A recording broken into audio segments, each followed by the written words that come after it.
The EP Podcast. Heard everywhere podcasts can be found, and always at theeppodcast.com.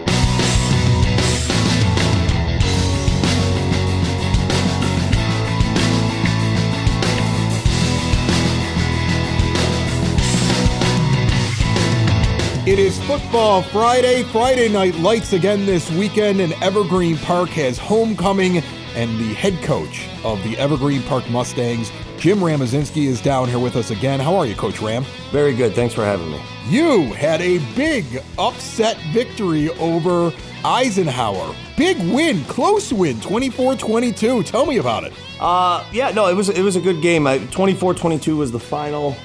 We kind of let them slide back into the game. We were up 24-8 with about 9 minutes left, and they made a little run. And, that's a testament to their team. They have some very strong athletes. They're well coached, and they were still fighting to the end, and we just had enough to pull out the win, which was great. You got that all-important fifth win, too. That always must feel good, right? Like, I know your goal is to win every week, but 5 wins based upon your schedule, it would be shocking if you weren't a playoff team at this point. And so that must feel like, okay, first hurdle of many hurdles in your grand plan, you've accomplished it. Yeah, no, I mean, it's a good feeling to get the 5 to be playoff eligible. Obviously, we want to get to 6 and 7. 6 gets you in 100%, and we want to leave no doubt. But we're happy that, our record is 5-2. We had a slip up mid-season, couple games there, but we seem to be getting it back on track at the right time. Yeah, that's interesting, too, because you could just look at your schedule. You can look at just the rundown of your games, and you're like,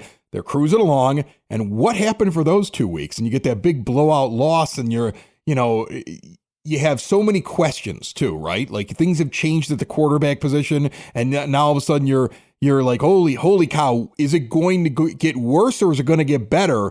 To win 2 in a row now coming out of that, right the ship, feel good, have that 5th win. You have momentum now, I would say. Yeah, no, the boys are feeling good. We're feeling good. Obviously, we want to keep taking care of business. Aiden Bench has stepped up big time for us at QB, which is awesome to see. And, we knew it would come with some time. And, those first couple weeks are tough. Kind of getting back in the swing of things. He played quarterback before. What year is he? He's a senior. Oh, okay. He played quarterback before, not a lot at the varsity level. So getting him up to speed, but he's responded well, and he's been playing really solid football for us, and that helps a lot. Is that something that that you already are thinking about? I mean, next year you don't have a quarterback, from what I can tell, unless you have a name that I haven't heard yet on this team. Is that something you think about? Do you have somebody right now who's not a senior that's like an understudy, like in a play, like off to the side, learning the lines? Like, what are you doing with that?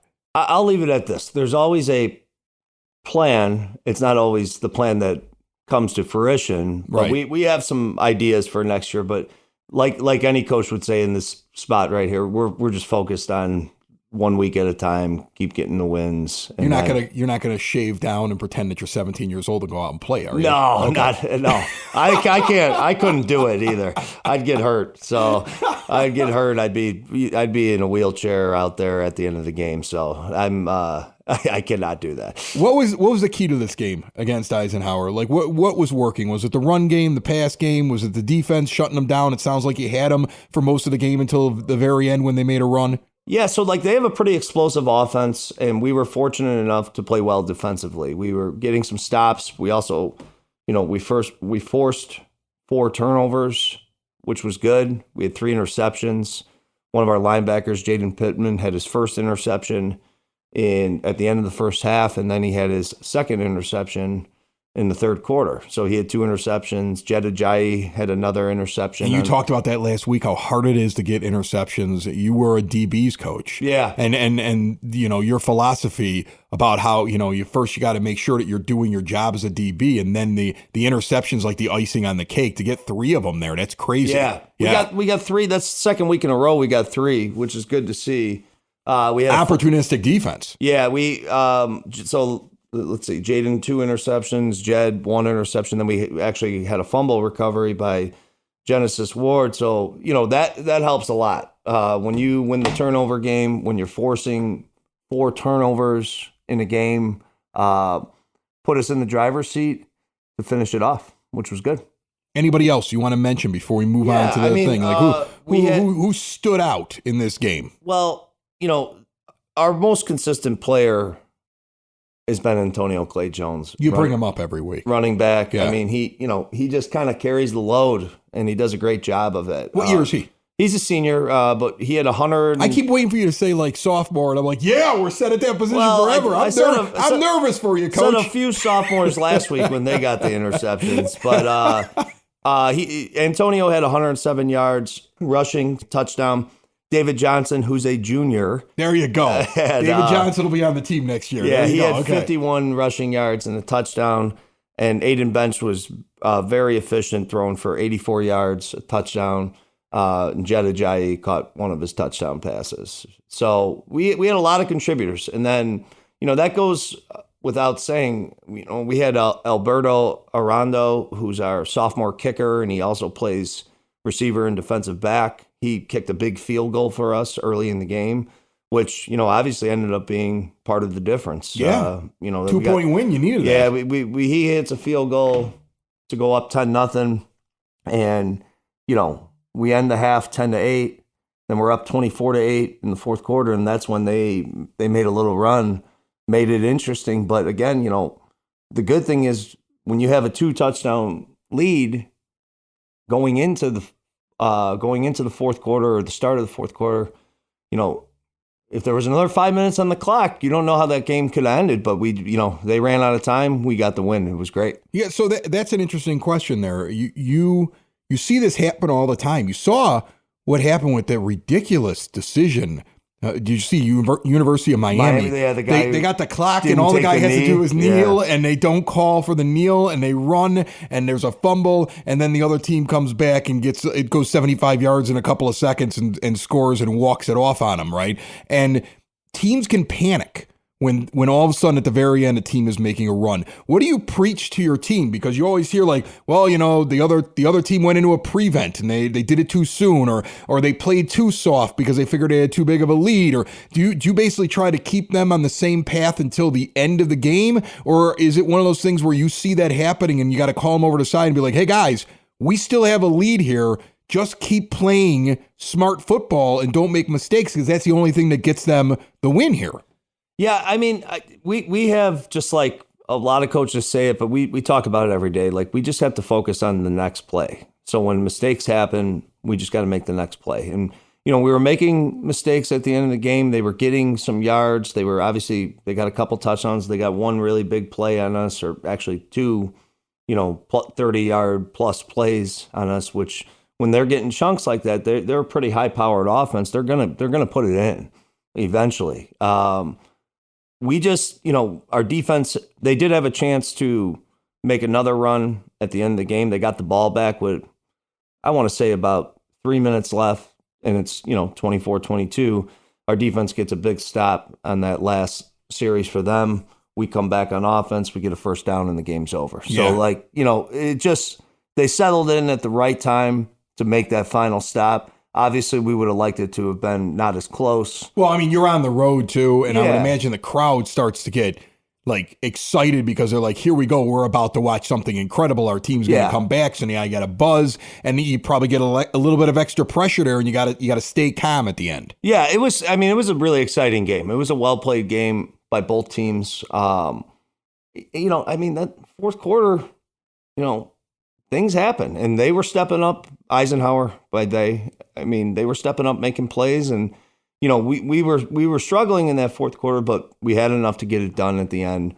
We'll take the win gladly and move on and learn from our mistakes. I would imagine that in those moments, sometimes you're sitting there thinking to yourself, not one of my stars, one of my just role players might have to make a play. This team might go for an onside kick, and that kid that's standing off to the side is going to actually have to do the thing that he drills on all the time that doesn't happen that often. And you're sitting there thinking to yourself, I'm glad we talked about all of this in the preseason and work with all these guys, because you can't just focus on your stars.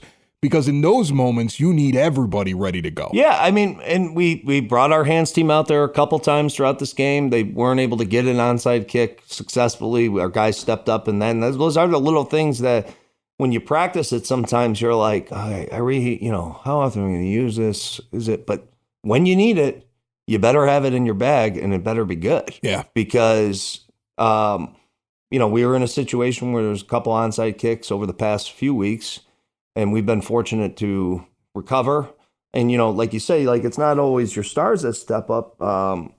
There's a good example where, I don't think many people were talking about Aiden Bench before the season and Jaden Pittman. And Aiden ends up having a really strong game, takes care of the ball, manages the game, but also makes plays when he needs to. And then you have Jaden Pittman, who plays linebacker for us and just comes up with 2 interceptions. So you never know who's going to be the guy that night. And we were fortunate that we had people step up. And again, our guys did all of it. It was a total team win. Offensive line was great, running the ball.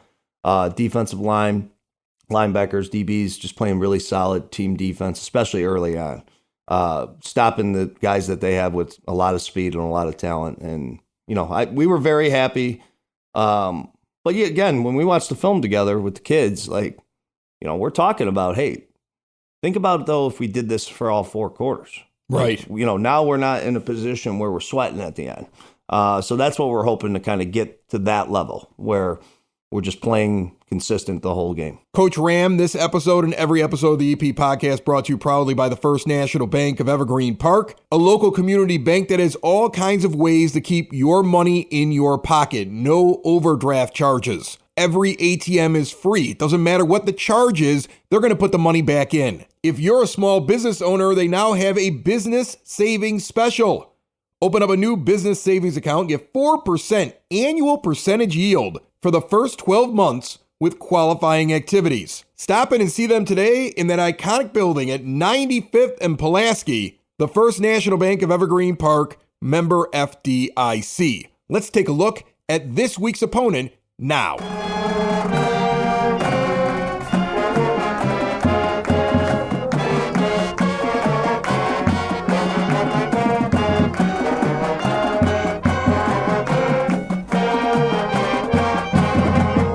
Let's talk about your opponent that you have this week. It's homecoming week. Friday night, the 13th. Friday the 13th. I mean, isn't that? I mean, like, I hope the entire student section is wearing like some kind of weird Halloween costume, or everybody's got a mask on. There'll be some weird stuff. Yeah, I'm looking for some weird yeah. stuff happening. 7 p.m. game. You got Argo coming in. They're 4-3. Tell me a little bit about your opponent. Very solid team coming in at 4-3. Obviously, they're fighting for a 5th win to try and get in the mix for the playoffs.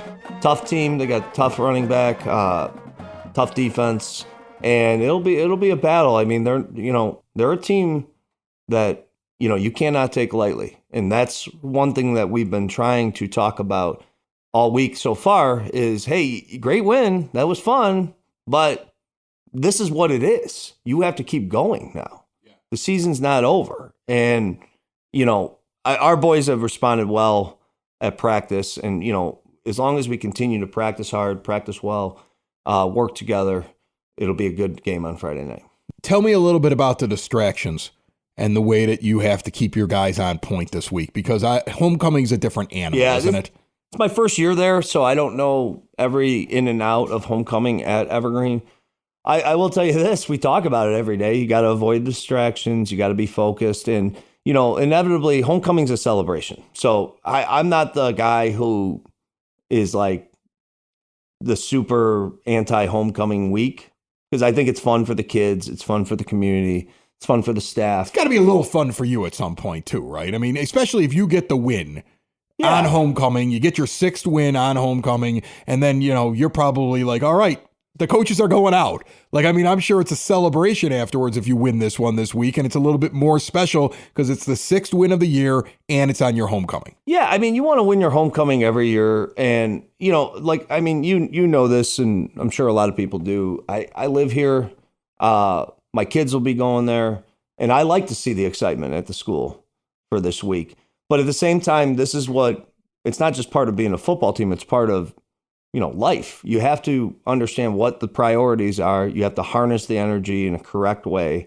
And I think our boys will do a good job of avoiding the distractions. And, again, it's part of the fun, but it's also, we got to know when it's time to take care of business. And, Friday night we'll be ready to go. Well, I'm gonna levy my first complaint on this show this entire year, okay, to whoever decided to change the parade route. But we've been in this house for like 17 years.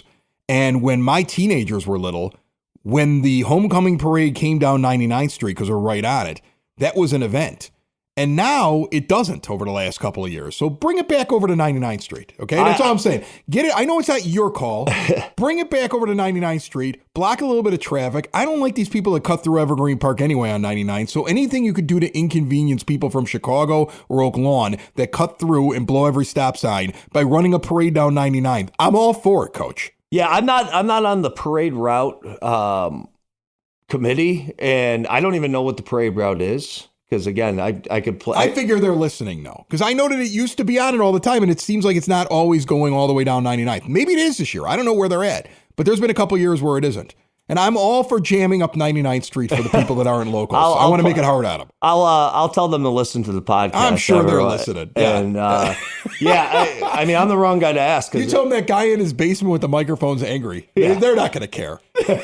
I am the wrong guy to ask because I don't even know the parade route. I'm just going to kind of show up and walk. Yeah, right. Oh, they should get you the convertible or something to sit in, right? No. Yeah. Let's go. I'll go. You need a convertible. You get the wife there. You get back in there. You have somebody drive you. Maybe like a thing of flowers, like it's the Rose Bowl parade over your shoulder. I think that's what we need to do. That might be an image, but I don't know if it's going to happen. I think bust out that hat that I love. Yeah, you haven't brought it back since I made fun of it a couple of weeks ago. I don't think you made fun of it. I embrace the hat. I love that hat. Yeah, it looks like it's been worn for 55 years, but that's just one summer. But I mean, the parade should be fun, but again. And if any of the boys are listening, this is what's important to me is have fun. But then once we get back to school, it's time to just lock in, be ready to go. Right. Exactly. Yeah. It's time to get ready to win the game. The dance is more fun. Is the dance before or after? It's after, right? Normally it's on Saturday. Saturday night. Yeah. The dance is more fun after a victory, boys. Yeah. Okay. Girls love victories. That's all I'm saying. Go out and win. You'll have more fun at the dance. That's all I'm trying to tell you to do. There's no doubt about that. Exactly. Any last keys? Anything you want to establish when you face Argo this week? No, I think we just got to start fast. That was a good thing to see at Eisenhower and Oak Lawn past couple of weeks. Is we were winning the battles in the first quarter, and when you're able to set the tone like that, not only look at this past game, we were able to build a lead that we were able to keep. And, had we started slow and we were playing catch up, game could have been a lot different, obviously. Would have went down way differently. So I'm really impressed with our past two first quarters of how we started fast. And I'm hoping that trend continues and the boys get ready to go right from the start of the game. All right. Friday the 13th. Their last home game before the postseason. You don't know how that'll shake out, where they're going to be playing. It's homecoming. Get on up and see EP face off against Argo as they go for their sixth victory. The 5-2 Evergreen Park Mustangs versus 4-3 Argo. Coach Ram, good luck this weekend. Enjoy homecoming. Thank you very much. Have a good one. It's the EP Podcast. All things Evergreen Park. It's the EP Podcast. Evergreen Park.